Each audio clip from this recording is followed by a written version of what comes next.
नमस्कार.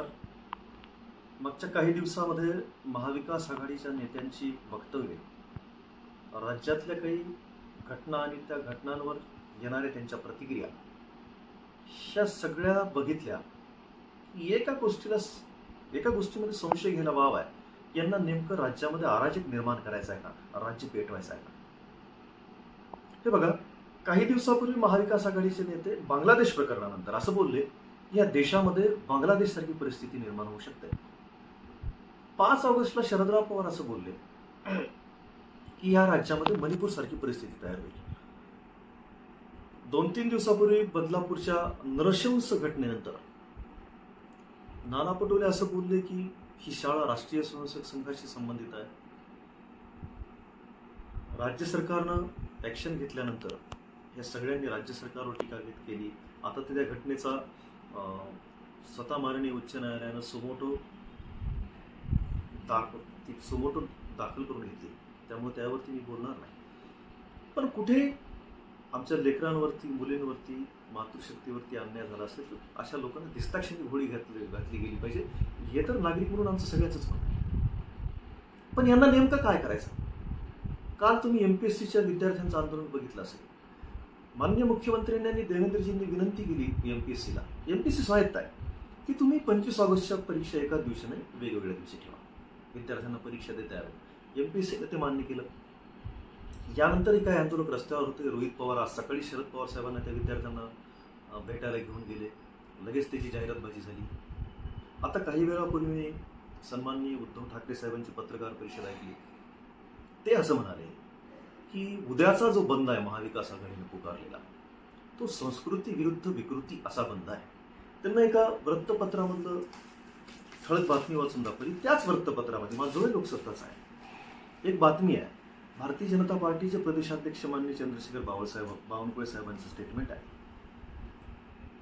मुंबईत 22 ऑगस्ट 2013 रोजी शक्तीबीलमध्ये 22 वर्षीय महिला छायाचित्रकारावर सामूहिक बलात्कार झाला होता. तेव्हा काँग्रेस राष्ट्रवादीचं सरकार होतं.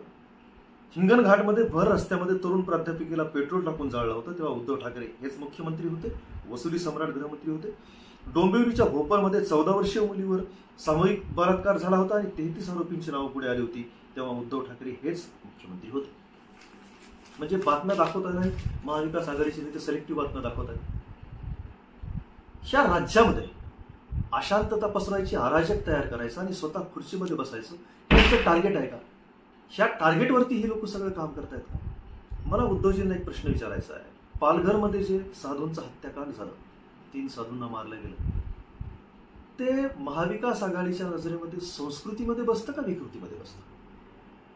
जबाबदार विरोधी पक्ष म्हणून सरकारच्या काही कमतरता असल्या तर त्यावरती टीका करणं, सरकारला जाब विचारणं आणि त्यामध्ये सुधारणा घडवून आणणं, हे करण्याऐवजी प्रत्येक गोष्टीमध्ये अराजक पसरवण्यासारखी परिस्थिती का तयार केली जाते?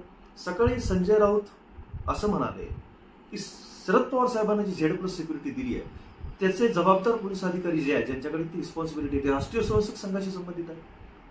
कुठे तुम्ही राष्ट्रीय स्वयंसेवक संघाला टीका करण्यासाठी समोर आता?